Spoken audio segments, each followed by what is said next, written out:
नमस्कार, मैं रिजु रॉय और आप देख रहे हैं डीएनपी इंडिया, हर खबर भरोसे के साथ।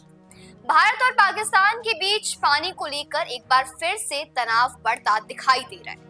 भारत ने हाल ही में चिन्नाब नदी पर बने बगलिहार जलविद्युत परियोजना और झेलम नदी पर बने किशनगंगा बांध के माध्यम से पानी के बहाव को रोकने या यूं कहें कि नियंत्रित करने की प्रक्रिया शुरू कर दी है।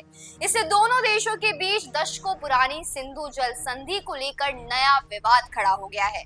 बगलिहार बांध जम्मू कश्मीर के रामबन जिले में स्थित है और ये चिन्नाब नदी पर बना हुआ है। ये बांध भारत को इस बात की क्षमता देता है कि वो नदी के पानी के बहाव को कब और कितना छोड़ा जाए, ये नियंत्रित कर सकते हैं। इसी तरह किशनगंगा जल विद्युत परियोजना उत्तरी कश्मीर में स्थित है और ये झेलम नदी की सहायक नदी नीलम, जिसे पाकिस्तान में नीलम कहा जाता है, वहां पर बनी हुई है। इन दोनों बांधों को लेकर पाकिस्तान की आपत्तियां पहले से ही रही हैं। पाकिस्तान का कहना है कि इन परियोजनाओं से उसके हिस्से में आने वाले पानी की मात्रा पर असर पड़ता है, जो सिंधु जल संधि का उल्लंघन है।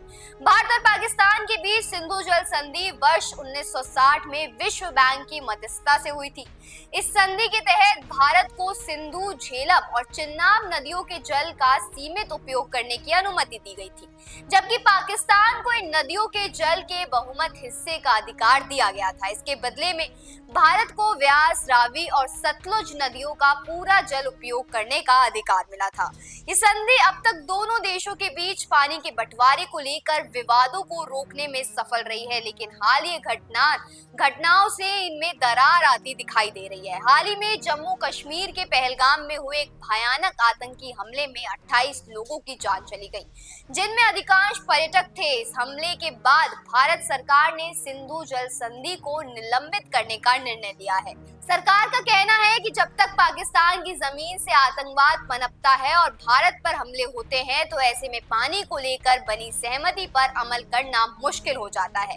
पाकिस्तान ने इस मामले को एक बार फिर अंतर्राष्ट्रीय मंच पर उठाने की तैयारी कर ली है। उसने पहले भी बगलिहार बांध के मसले पर विश्व बैंक से मध्यस्थता की मांग की थी। पाकिस्तान का कहना है कि भारत द्वारा किशनगंगा बांध के निर्माण से नीलम नदी पर उसका जल प्रवाह काफी ज्यादा कम हो गया है, जिससे वहां कृषि और पीने के पानी की स्थिति खराब हो रही है। वहीं भारत अब न सिर्फ सैन्य मोर्चे पर बल्कि जल कूटनीति यानी वाटर डिप्लोमेसी के मोर्चे पर भी सख्त रुख अपनाता दिखाई दे रहा है। ये पहली बार नहीं है जब भारत ने सिंधु जल संधि को एक दबाव के रूप में इस्तेमाल करने की बात कही हो। पहले भी कई बार सरकारों ने इस पर विचार किया है, लेकिन इसे अमल में लाने की प्रक्रिया अब दिखाई देने लगी है। इस पूरे घटनाक्रम के बीच भारत के प्रधानमंत्री नरेंद्र मोदी ने सुरक्षा से जुड़ी उच्च स्तरीय बैठकें की हैं। उन्होंने हाल ही में वायुसेना प्रमुख एयर मार्शल एपी सिंह से मुलाकात की, जिसमें जल और सुरक्षा से जुड़े मुद्दों पर चर्चा की गई। इससे पहले उन्होंने नौसेना प्रमुख से भी मुलाकात की थी। इन बैठकों में राष्ट्रीय सुरक्षा सलाहकार अजीत डोभाल भी शामिल रहे। ये संकेत देता है कि भारत अब पाकिस्तान के खिलाफ एक व्यापक रणनीति पर काम कर रहा है, जिसमें आतंकवाद के खिलाफ सख्त रुख के साथ साथ जल संधियों का पुनः मूल्यांकन भी शामिल है। इस पूरे खबर के अगर निष्कर्ष की हम बात करें तो भारत और पाकिस्तान के बीच पानी को लेकर विवाद कोई नया नहीं है, लेकिन हालिया घटनाओं ने इसे और अधिक गंभीर बना दिया है। भारत ने साफ कर दिया है कि वो अपने हितों की रक्षा के लिए जरूर कदम उठाएगा।